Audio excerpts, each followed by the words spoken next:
Las riquezas y la gloria proceden de Él. Gózate.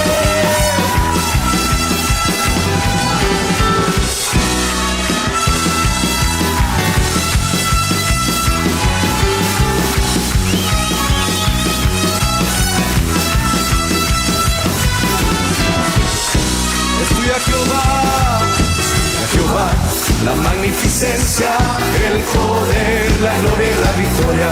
Estudia Jehová, la magnificencia, el poder, la gloria y la victoria. Las cosas que hay en los cielos y en la tierra son tuyas. Las cosas que hay en los cielos y en la tierra son tuyas. Las riquezas y la gloria proceden de ti, y sobre todo dominas. En tu mano está la fuerza y el poder y el hacer. En esta oportunidad tenemos al hermano Víctor Azurdia, al hermano Tachito, que lo conocemos por cariño, ¿verdad? Esos dos hermanos ancianos de esta congregación. ¿Cómo fue que se manifestó en un Neftalí la autosuficiencia, hermano Víctor? Bueno, desde luego, si ustedes se recuerdan, en temas anteriores hemos estado hablando de los 5 canales de contaminación del alma. Y yo creo que esta área fue transmitida a través de la mamá, porque existía una contienda entre hermanas. Recuérdense que Raquel no podía dar a luz, era estéril.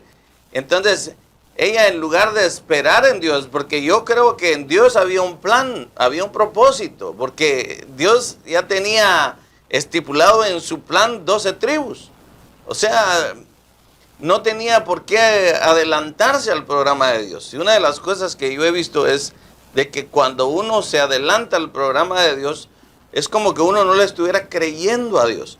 Como que dijera, uno tiene que ayudarle a Dios porque Dios no está haciendo nada. Y entonces yo creo que eso se llama autosuficiencia. Cuando uno cree que si Dios no puede hacer las cosas, uno tiene que echar mano y empezar a obrar en ellas. Entonces vemos de que esa contienda que había entre hermanas, esa rivalidad y el no esperar de Raquel en Dios, dijo, bueno, si Dios no me socorre porque soy estéril, voy a ver por qué medios yo empiezo a darle hijos a mi esposo. Entonces vemos que desde ahí se empezó a manifestar una autosuficiencia que le fue transmitido a este hijo Neftalí.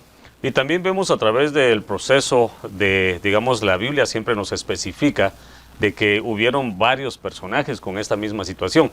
Y aquí nos damos cuenta que nos habla de un Sansón, hermano Tachito. Amén. ¿Cómo podríamos identificar esta autosuficiencia en alguien que fue un nazareo, alguien escogido, y que a última hora terminó haciendo prácticamente lo que él consideraba lo mejor en un Sansón? Bueno, vemos en el caso de Sansón, de este personaje bíblico, de que Dios, por un orden ya persistencial, él iba a hacer esto. Lo que mencionaba el pastor Víctor es de que Jacob llega a la tierra de Parán Aram buscando a Raquel, no a Lea.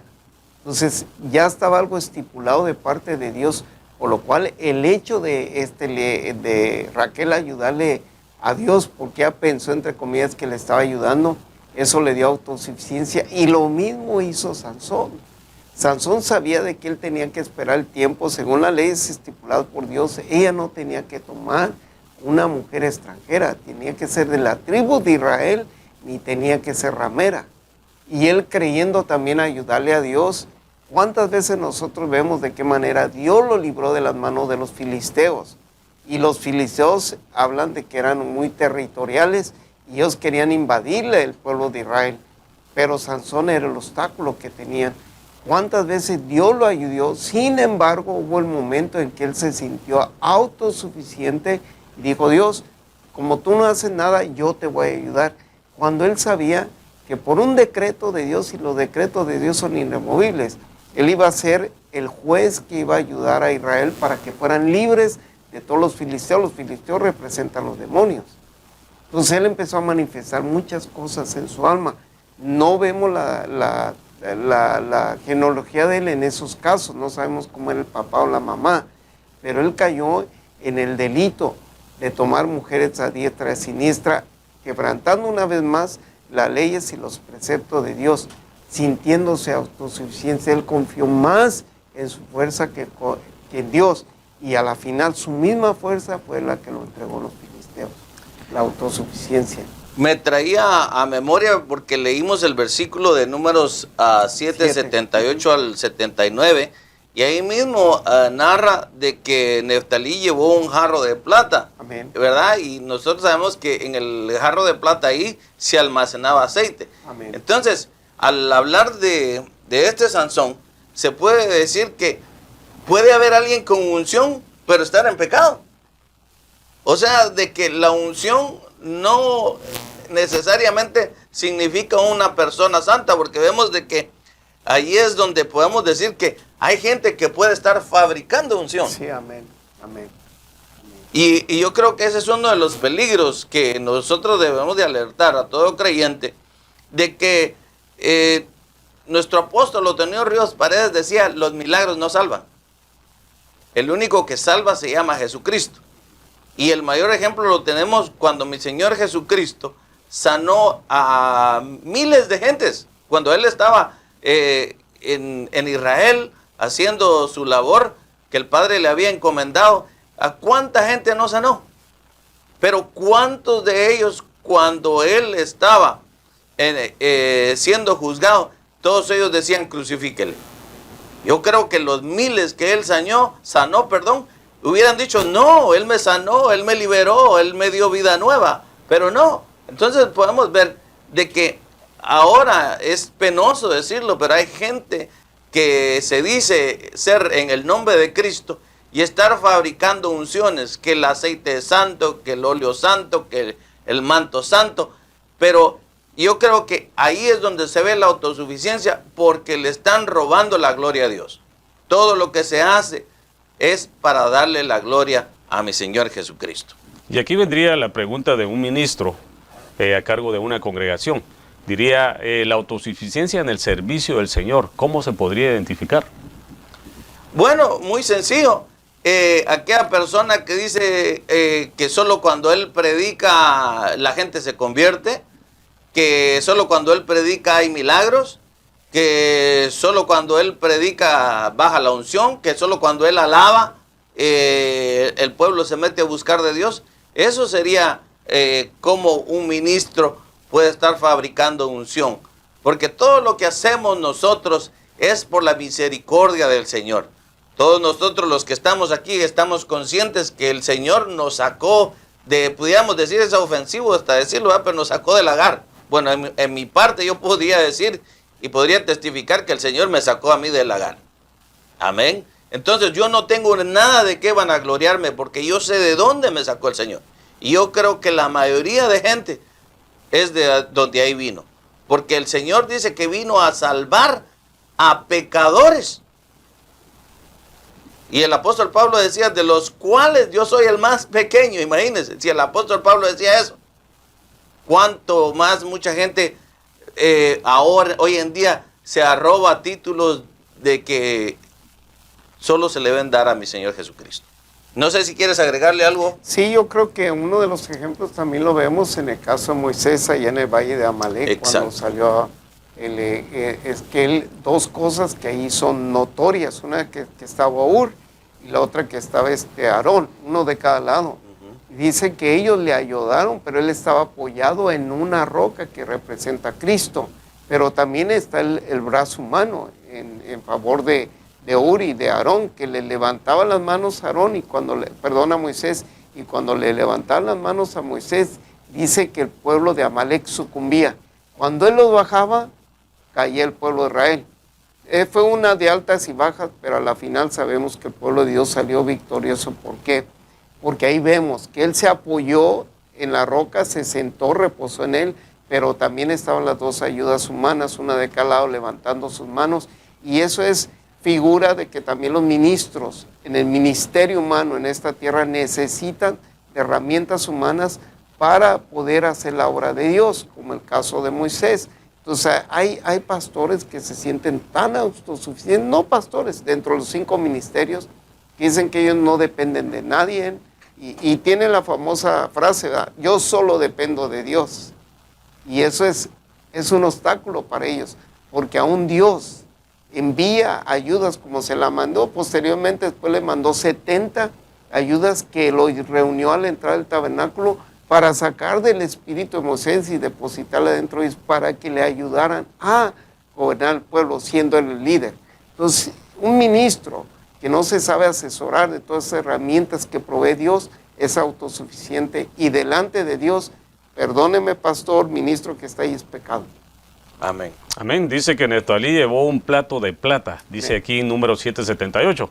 Su propósito no era servir, sino mostrar su autosuficiencia, porque creía que todo lo sabía, menos servir a los demás. El hombre por sí mismo no puede servirle al Señor si no es por el Espíritu Santo, para entrar a una nueva dimensión, porque toda buena dádiva y todo don perfecto proviene del Padre de las Luces. Entonces aquí nos damos cuenta de que hay muchos ministros allá afuera y pues queremos darles a conocer de que no estamos atacando absolutamente a nadie, solo estamos dando un ejemplo de lo que es este estudio.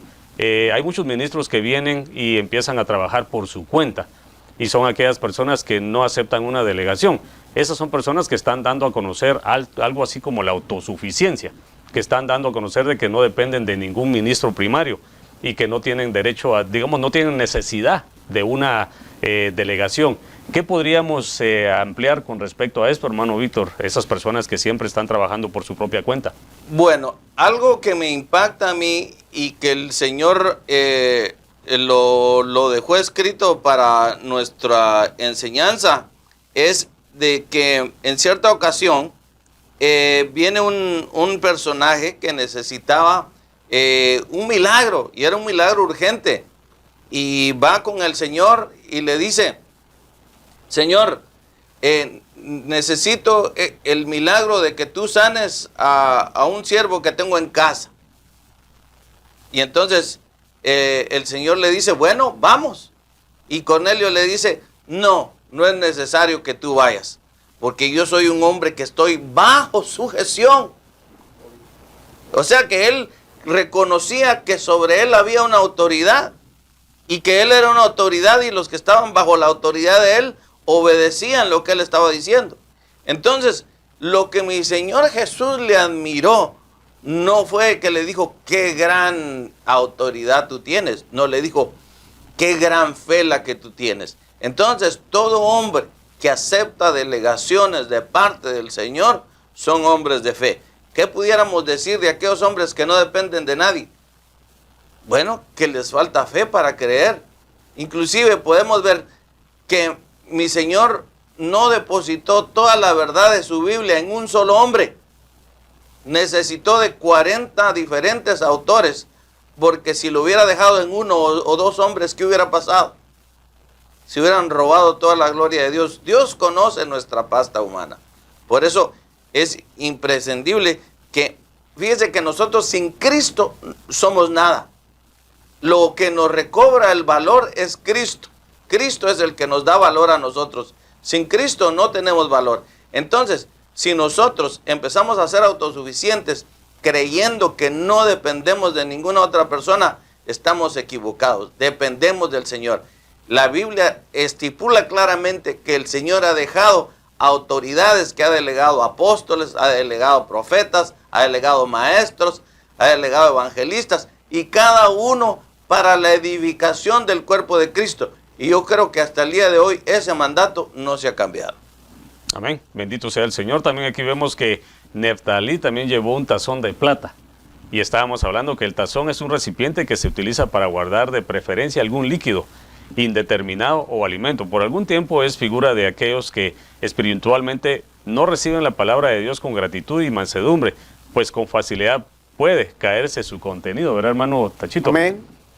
¿Qué podríamos seguir hablando con respecto al tazón de plata, hermano? Ya que hablamos de un plato de plata bueno, también. en el libro de Santiago 1:17 dice que recibamos con mansedumbre la palabra que puede salvar nuestras almas, que fue implantada. Pero cuando estamos hablando de eso, lo que mencionaba el pastor Víctor acerca de las falsas unciones de autosuficiencia, nosotros vemos en lo que mencionaste de 1:13, lo de Santiago 1:17, lo del Padre de las Luces, dice: en el cual no hay variedad de sombra, y que Él no es mutable. Entonces, cuando vienen ese tipo de delegaciones, nosotros sabemos que las delegaciones de parte de Dios son muy importantes. Por el caso de lo que pasa en Hechos 19, de los 7 hijos del sacerdote Sebas. Ellos creyeron al ver que Pablo iba y liberaba. La palabra paráfrasis usa que era un exorcismo. Pero ellos creyeron que como veían a Pablo, podían imitar a Pablo sin ser delegados. Y fueron con ese hombre que estaba posesionado y sabemos lo que les pasó, los desgarró, les quitó su ropa y eso es representación de aquellos que no tienen delegación. Entonces, una de las cosas que nosotros tenemos que entender es que hay falsas unciones del aceite, el jarrón que representa la redención porque era de plata, pero que había aceite dentro de él, falso aceite, que muchas veces se manejan en los ministerios diciendo, no, es que Dios me delegó a mí y yo no tengo que tener una cobertura. Eso es muy delicado. El caso de Neftalí se está presentando, acordémonos que una serie de delegaciones por tribus a los que iban a hacer ese sacrificio. Entonces él se sintió mejor que los otros al llevar ese tazón de plata con aceite especial, dice él, y decir, o sea, se sintió autosuficiente, mayor que sus hermanos, y por eso tocando Romanos capítulo 12, versículo 3, dice que nadie tenga un concepto de sí que el que es. ¿Por qué? Porque Dios lo da. Versión 65, Reina Valera, dice, no tengas tú un valor más estimado que el que Dios te da, porque realmente el valor nos lo da Dios, no nos lo da el hombre, no nos lo da el ministerio, nos lo da Dios. El ministerio es una añadidura al llamamiento de Dios. Entonces tenemos que entender eso, que la autosuficiencia para Dios no sirve, totalmente no sirve, negativo para Él. Y como dice la palabra, el principio de la sabiduría es el temor a Jehová, ¿verdad? Amén. Ahí empezaríamos bien. Pero también tenemos otro utensilio, hermano, viendo que ya el tiempo nos ha avanzado. Neftalí se llevó un cucharón de oro. Un cucharón es un utensilio de cocina que se utiliza para trasladar componentes o especias que se usan para la preparación de alguna comida. ¿Qué podríamos hablar del cucharón de oro, hermano Víctor Azurdia? Bueno, ese es un utensilio que se usa para llevar comida a la boca.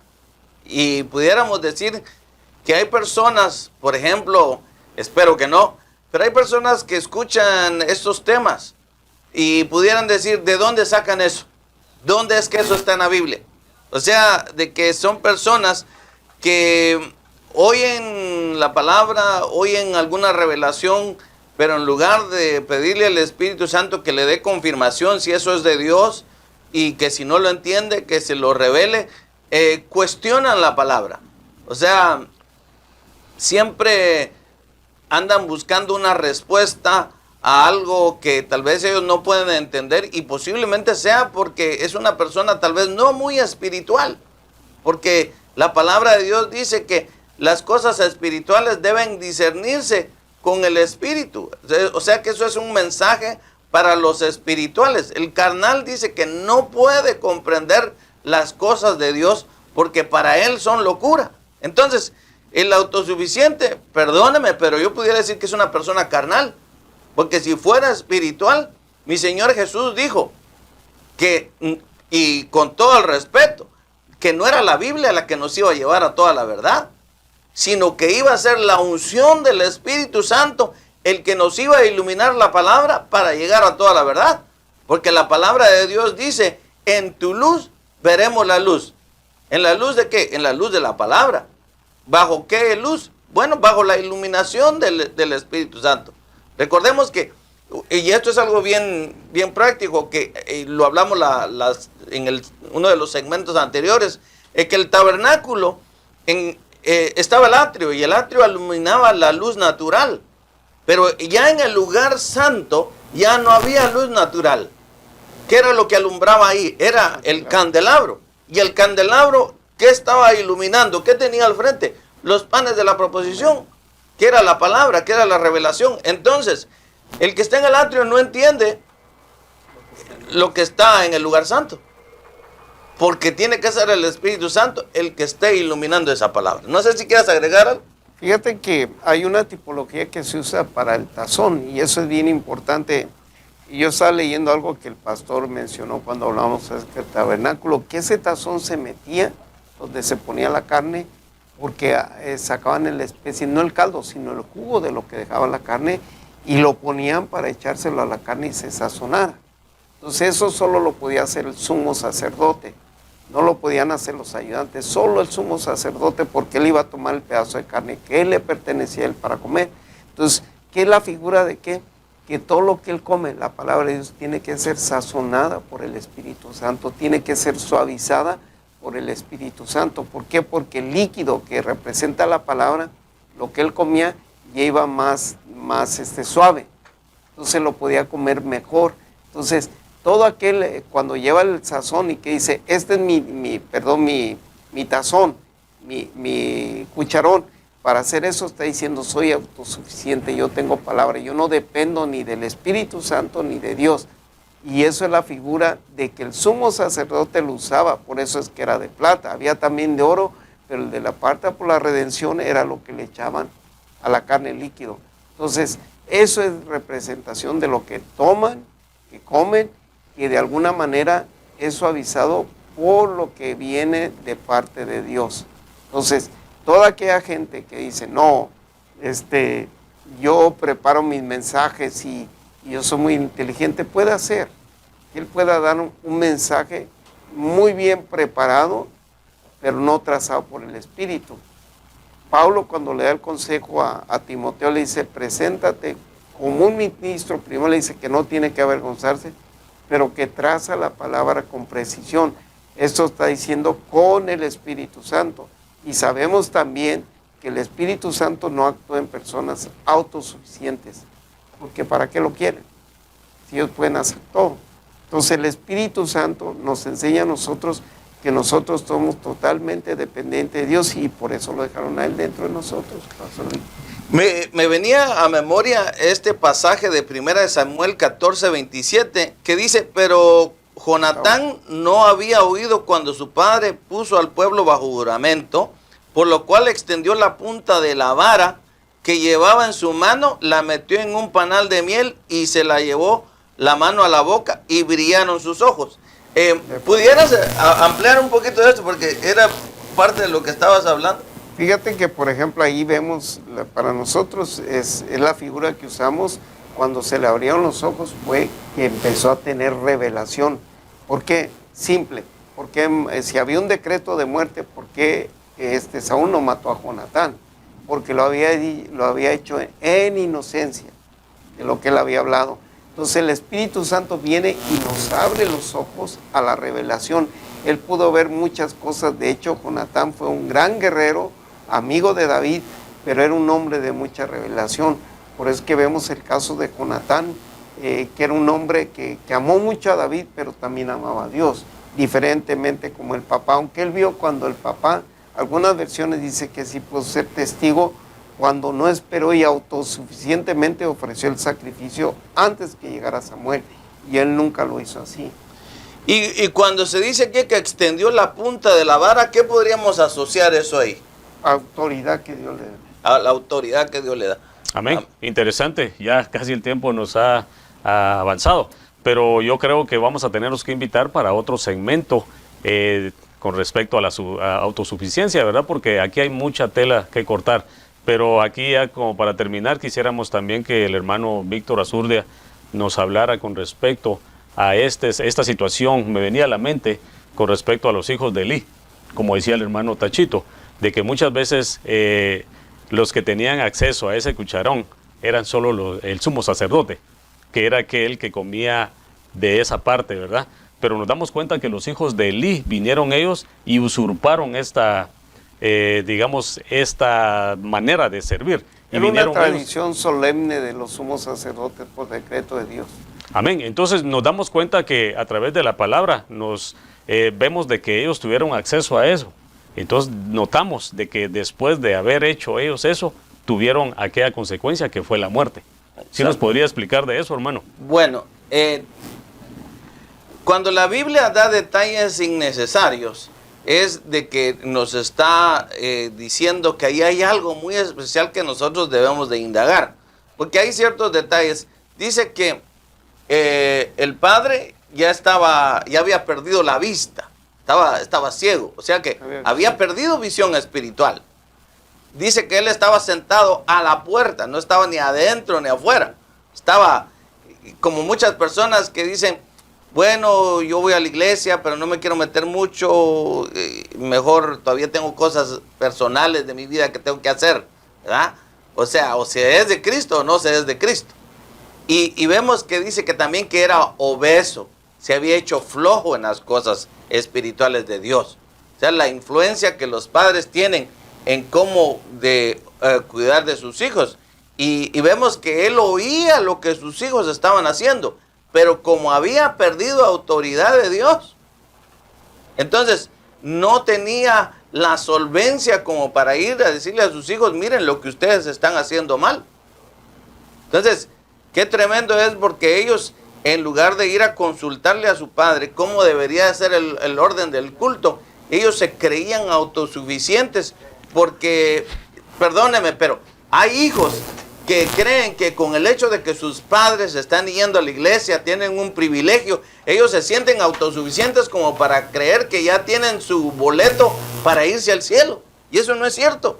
Eso sería caer en una autosuficiencia, creer que solo porque mi padre está metido en las cosas de Dios, yo ya no tengo que buscar de Dios, yo ya no me tengo que consagrar. Y yo creo que ese era el error de estos hijos, que creen, bueno, mi padre es el sumo sacerdote, pues él tiene conexión con Dios, nosotros no nos tenemos que preocupar, vivamos nuestra vida como nosotros queramos, porque al fin y al cabo, como mi papá es salvo y la Biblia dice, sé salvo y toda tu familia será salvo, pues ahí nosotros cabemos ahí. Entonces yo creo que ese es un error. La salvación es muy personal, individual. Dios tiene una relación muy personal con cada uno de nosotros. Ahí sí que daríamos de hecho de que Dios es padre y no abuelo, ¿verdad, hermano? Sí, amén. Por aquellos que dicen de que porque mi papá es un ministro, yo ya soy salvo. Y No. también, Jorgito, acordémonos que los hijos de Eli le cambiaron el origen paternal, ya no le llamaron hijos de Eli, sino hijos de Belial. De Exacto. Belial. Wow, tremendo. Las riquezas y la gloria proceden de él. Gózate.